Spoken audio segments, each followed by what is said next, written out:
Thank you, thank you. Guys, don't be so far. Come on, I know I don't have the voice of Joel. I don't have a horsey that, thank God, didn't catch on fire with that Havdalah candle, Joel. Thank you, that would have been a whole other thing. Welcome, guys, come on in, welcome. For those of you who are standing near the check-in booth, you heard me say over and over again, welcome to the annual 2026. I'll say it again, welcome. To our benefit of belonging. Thank you to this group who came out here today. You know, we have over 1,000 people here tonight. Over 1,000 people. Yeah, truly remarkable. And over 200 co-creators, over 70 unique co-creations, which is really just a testament to how incredible this community is. You all want to be a part of it, not just passive recipients, passive consumers, but active partners in the act of co-creation. So thank you. And to this group in particular who put the THC drinks down and came in here to be with me, or maybe grabbed a couple extra, Sally, and you came here, so thank you. No, it'll make me more interesting, so grab a few more. But this is wonderful. Come on in, people are still streaming in. I want to make sure whoever wants to be a part of this, we're going to share what's happening at the JCC. We're going to hear what's happening next year. Look, before I jump into it, there's a few people I want to thank. How many of you have been coming to this for years? Raise your hand. All right, a few of you in the back. How many of you, is this your first time at this? Oh, okay. So it wasn't what you expected, right? A big, awesome, incredible party, which is what Seth Leslie's vision always was. Let's give it up for Seth Leslie. Seth has gone over and over to Burning Man, and he's like, we gotta bring this spirit to the JCC. We have to make sure this community is a part of creating what they want to celebrate. So to Seth and his big vision, to the entire development team, to Rachel, to Moya, to Louisa in particular, they busted their butts to make this a really special night. And I want to thank them as well. Yeah. I also want to thank this little cowgirl over here, Brandy Hahn, our events director. She has done an incredible job, Brandy, and the whole events team that transformed this campus. We didn't outsource the party planning this year, as we've done in the past years, because Brandy and her team did the whole thing. They made it happen. So Brandy, thank you for your incredible vision, your hard work as well. And we all go home tonight and sleep. Brandy and her team will be here taking this down so we can turn this back into a regular JCC tomorrow morning. So they work really, really hard, and I'm so proud of all the work they do. There's one more person that I want to thank, and it's kind of a bittersweet thank you because this is our first year of putting on the annual in whatever form it's been in, and he's not here, and that's Tad Toby. Tad, of blessed memory, passed away last fall, and he was a giant in this community. He really helped make so much of the Jewish life in the Bay Area happen. This campus is called the Toby Correct Campus because of Tad's generosity, his vision, his energy, and he is dearly missed. But hopefully we are carrying on the legacy he wanted us to carry on. So Tad, thank you for all that you've done. All right, so let's talk about what's on your minds. I bet you guys didn't know this about me, but I'm a mind reader. Did you know that? I can read minds. I mean, that's why our programs here are so awesome. That's why you love our events, because I know what you're interested in. I know what you're into. I mean, I'm not like Lior Suchard level. Remember when Lior Suchard was here a few years ago, and thanks to my brother-in-law Mike, now everybody knows my ATM code? True story. So I'm not quite at that level, but I can read your minds. If you don't believe me, I'm going to do a little test right now. Okay, ready? Here's a test. I want you to think of a number between 1 and 10. Okay? Think of a number between 1 and 10. Don't tell me. Don't tell anybody sitting next to you. Okay? Now I want you to take that number and I want you to multiply it by 9. Simple math, right? Just keep it up with the art. You got it? Yep. Yeah. All right, now it's probably a 2-digit number unless you picked one. So take those 2 digits and add them together. All right, still simple math. Take those 2 digits, add them together. Now I want you to subtract 5. Okay, still with me? Yeah, you still with me? Okay, now I want you to take the number that you have left and I want you to correspond it to a letter. 1 is A, 2 is B, 3 is C. You got it? All right, so now you got this letter. You got this letter in your head, and I want you to think of a country that starts with that letter. All right, don't tell me. You got a country that starts with that letter? Now, take the last letter in that country. Okay, go to the last letter in that country, and I want you to think of an animal that starts with that letter. You got an animal that starts with the last letter of that country? Okay, you got an animal? Now go to the last letter in that animal's last name, and I want you to think of a color. Okay? I want you to think of a color. Is this keeping up with me? There you go. Think of a color that starts with the last letter of that alphabet. You got it? Everybody with me? Now, if you are thinking about orange kangaroos running around in Denmark, raise your hand. Yeah, right? Pretty good. So not all of you. Because this one over here is like, I'm thinking of the Dominican Republic. What's the matter, right? But for many of you, I was able to read your mind, right? I'm telling you, I know what you're thinking. And in this moment right now, we got a little bit of anxiety. Our community has a little bit of angst. We got a little bit of stress, we got a little bit of worry. There's 4 things that are making us a little anxious right now. The first is this renewed war in the Middle East. We're all watching it and we're going, oh. Some of us have families, some of us have friends, some of us have people in our lives who are running up and down. My own son is there right now. He texted and called with me and my wife this morning. There was another siren. It's a very anxiety-inducing. How is this going to end? How is this going to play out? The second thing that's causing us a lot of anxiety is the rise in anti-Semitism. The explosion. This attack in Santana Row last week. This attack this week at the synagogue in Michigan. And it's not even just the attacks, the shootings in Toronto. It's the words. These right-wing podcasters, these left-wing politicians that were being squeezed from the extremes. This is creating a lot of anxiety for our community. The third thing, of course, is AI. Now, this may not be a bad thing, but it's throwing everything up in the air. It's making us wonder, like, what's the future? It's just creating this unknown. And the unknown can be a little worrisome. And the fourth thing is these cracks in our community, the divisiveness, the polarization. We're lacking trust in our leadership. Half this country is protesting during the week. Half of Israel is protesting during the week. You got the Epstein files. We're losing trust in our leadership, and it's causing divisions and divisiveness, even in our own families, in our own communities, in our own friendship groups. Raise your hand among your own friendship groups, your own families, you have these divisions that are very painful. Yeah, a lot of folks. That's why what we're doing here tonight, what we're doing every day at the JCC is so important. We are creating a space of comfort, a space of security, a space to make friends. And by the way, that's not just us telling you this. This statistic, this data point, 3/4 of our people are showing up to JCCs.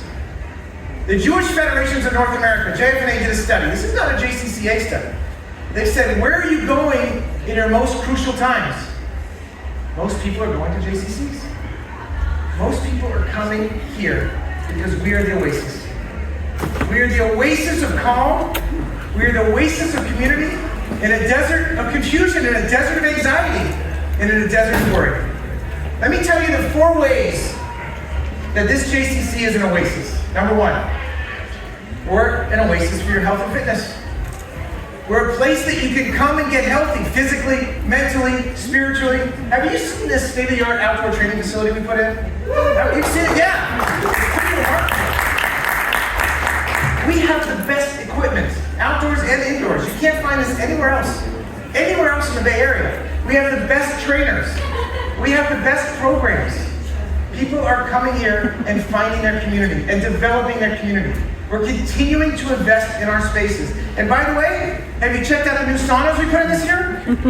My wife and I, and my brother-in-law and sister-in-law, we went to Scandinavia this past summer. Let me tell you, that's a sauna culture. They crush it there. Sauna is important. Our saunas compete with any one of these saunas in Scandinavia. I'm telling you, you have to come check it out. But above all, we are an oasis for people looking for connection. Let me tell you a story. This is a story about a Moldau resident named Taffy. Now, Taffy has been a yoga chair enthusiast for years. And last year, she decided she and her friends were going to pick up pickleball. So she went to go see Coach Ron, and she said she couldn't even put 2 dinks together. She couldn't put 2 dinks in a row together. Now, 1 year later, she comes 1 hour early every day to Ron's class just so she could do her 100 dinks in a row. This year, Taffy turns 90 years old. She has 8 grandkids, and she's able to go to every single one of their B'nai Mitzvahs because of the shape that she's in, thanks to pickleball in this place. That's what we're doing to help people stay healthy, create community, and do what's meaningful in their lives.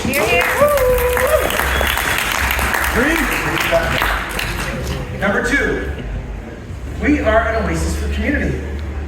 We're helping build these micro communities. Have you heard this term before? We're bringing people together around common interests, around shared demography. Like, we have a retired men's group that meets weekly to talk about issues that are important to them. We have the Coley Shop, Women's Leadership Development Program, that meets regularly to learn together. We have the Engage Young Adults Program. And these young people are crushing it. They've got surfing Shabbats in Santa Cruz, wine tasting Shabbats up in Napa, happy hours, to be young again, right? And we have the prep program for teens. We are bringing people together around community because in this moment where there's an epidemic of loneliness, people need each other. We are an oasis of community. Number 3, we're an oasis for families. We have the Jeff Center at Blossom Birth for expectant moms and dads, for new moms and dads to figure out how to take care of this baby, to meet friends, to understand they're not in this alone. Once your kids are old enough, they're going to one of the best preschools in the country, the Leslie Family Preschool, driven by Reggio Emilia. Yes. Social emotional learning, Jewish values. We have 2 Hebrew immersion classrooms. No one else is doing that. And then when your kids are old enough and they go on to elementary school, we have Club J. After school care. We have vans that go and pick them up from their schools and bring them here. And it's not just babysitting on steroids. Let me tell you, these are enrichment classes. Your kids here at Club J, they can learn Mandarin, they can learn filmmaking, they can learn animation, they can learn dance. It's the real deal. In the summer, we have J Camp, we have Maccabi Sports Camp. You just met some of the incredible staff. We have programs in Israel for your kids. Let me tell you another story. Let me tell you a story about a kid who came to our camp last summer, and he was nervous. He didn't know anybody. A little boy who had no friends, but by the end of the summer, it had transformed his life. His mother wrote us a note saying he had the time of his life, and not in that dirty dancing sort of way. No, so he wanted to come back last summer. Because last summer he came, was having a great time, and then something tragic happened. His grandfather passed away in the middle of the summer. This was a real patriarch of the family.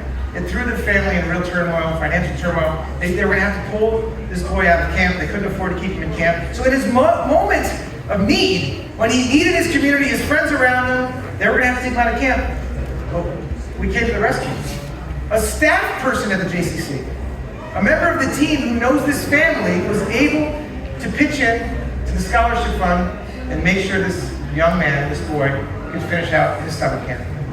And at the time when he most needed his community, we were there for him. Another way, we're an oasis. And number 4, of course, we are a Jewish oasis. We're a Jewish oasis for those curious about Judaism, curious about Jewish heritage, looking to be launched on a Jewish journey. This is the place for you. Of course you know about the ICC. Ronit Jacobs and the team, they do a great job, right? Let's give it up for Ronit and the ICC. Whether it's for expectant mothers in Libby, whether it's for Tzafta, for seniors, whether it's for Ma'analim, whether it's for kids looking to learn Hebrew. We have a Mega Kefet Hebrew language program that has over 700 kids. We have an arts and culture program that helps people connect to their souls. We have speakers like Noah Argamani, the former hostage. And we have speakers like Isaac Mizrahi, help you connect to your funny bone. We also have the Z3 Project. The Z3 Project is helping redefine Jewish peoplehood, helping redefine the Jewish future. We have 8 Z3 conferences around the country this year. We published 5 books, 10 Z3 fellows, changing the way people think about Jewishness, changing the way people think about Israel. Yeah, it's remarkable. I'll tell you another story. A woman in our community named Michelle had recently gone through a divorce, was raising her 3 teenage daughters alone, single mother. And then she got diagnosed with a terrible illness and needed some serious treatment. And her 89-year-old parents had to take care of her 3 kids. And her kids needed an oasis, they needed a place, and they found us. And one of her daughters wanted to go on a trip to Israel last summer. And she got connected to us. And Laura, who helps plug kids in, to trips to Israel, all different lengths and sizes, helped young Savannah get on this trip. And I'm going to read from you this letter. It's adorable. Savannah writes this thank you note to Laura. This is what she said. Dear person who changed my life, words can't express how much Israel has changed me. Before Israel, I wasn't in the greatest mindset. I hit a bump in the road. But after those 2 weeks, I was an entirely different person. The trip gave me lifelong memories, best friends, but most importantly, a greater and bigger sense of Jewish pride. I plan on going back to Israel to continue this adventure that wouldn't have been possible without you. My journey continues, but this trip and the lessons I learned will follow me through life. Here's the postscript. Laura has helped connect Savannah so that this next year after she graduates high school, she's going on a leap year gap year with the scholarship funding she needs to have another Israel experience. That's what it means to enrich lives. That's what it means to build community. And that's what it means to inspire people. And folks, before we get started, let me tell you what's happening next year. Next year we have other things, incredible things planned. We have a new cafe coming. The Bodner Cafe. Neely, who runs Anchor, is taking over the cafe. We're going to have an Israeli cafe. Soap. I know many of you are saying. Finally, super excited about that. We're going to be building a new welcome center. So right when you get onto campus, you're going to be able to access it in a whole new way. You won't have to rummage around in your purse for your membership card. It's going to be on your phone. You're going to have a token. The lobby's going to be remodeled, bigger yoga studios, more nooks to hang out in. It's going to change the experience. We're also doing way more stuff off campus. I can't quite tell you yet. Give me 6 months. We have a surprise in store for you. It's going to be transformative. What we're going to be doing outside our walls next year is going to be transformative. And of course, more programs that are enriching lives, building community, inspire Jewish churches. This is what we're all about. Now let me end with this. Let me tell you this. You know, we're only as good as our people. We are only as good as the people who come here, you in this room, the staff. This woman, Michelle, whose daughter Savannah went on the Israel trip, she wrote us the following letter. She said, I've met thousands of people in my life. Few people are born with angel wings. Laura is one of them. But Laura's only one of the over, give it up for Laura. But she's only one of over 400 staff who work here. And every single one of them is incredible. I want to bring your attention to 6 in particular. Many of you know Sally Futchbaum. This last year, Sally's been promoted to Deputy CEO. She's doing incredible things. She's always been my right hand. And now it's official. She really runs the place. I'm just a pretty face. Sally's incredible. And to fill her shoes, we promoted Lulu Palant to be the chief program officer. Running all the incredible programs that we do here. We have a brand new CFO, Dina, who is filling the very big shoes of Mark Holtzman, our incredible Mark Holtzman, who after 12 years retired as the CFO. I hope you have a chance to meet Dina. She's remarkable. We have a new security director, Vadim, who spent over 2 decades in law enforcement. He's the perfect combination of scary and welcoming. And I really hope you get a chance to meet him as well. And then a familiar face, Cyrus, who ran Club J forever, moved to Miami. He's coming back to run J-Camp. And then this good-looking guy on the bottom. His hair is a little longer now. Adam Tackner, our board chair, has agreed to stay on for another year. He'll be doing a 3-year term, just like his predecessor Tali did, leading our board of directors. And our board is just remarkable. They've been doing such big work. Strategic, high-level, thoughtful work, and I'm so grateful for them. So I want to say thank you to them. I want to say thank you to you. This is my last slide. It's a big thank you. Thank you for showing up. For those of you who have donated tonight, thank you for donating, for being a part of this. Our community has said, look, we want you to throw the best party of the year. We want you to put on a big old fundraiser. So this event has shifted. We're not doing an active ask like we used to. There's no paddle race. But for us to be able to afford to do the incredible work that we do, to continue to replenish the scholarship fund, we need you to be generous. We do need you to give. So find me tonight, find Seth, find a member of the team, or just go on the app. Check out the QR code, go on the app, donate whenever it's convenient for you, however much makes you comfortable. Actually, push yourself to be a little uncomfortable. But be generous, please. Give when you can. And just have a wonderful time. That's what this place is all about. Let us be your oasis. But tonight, let's party like it's 1999. Thank you guys.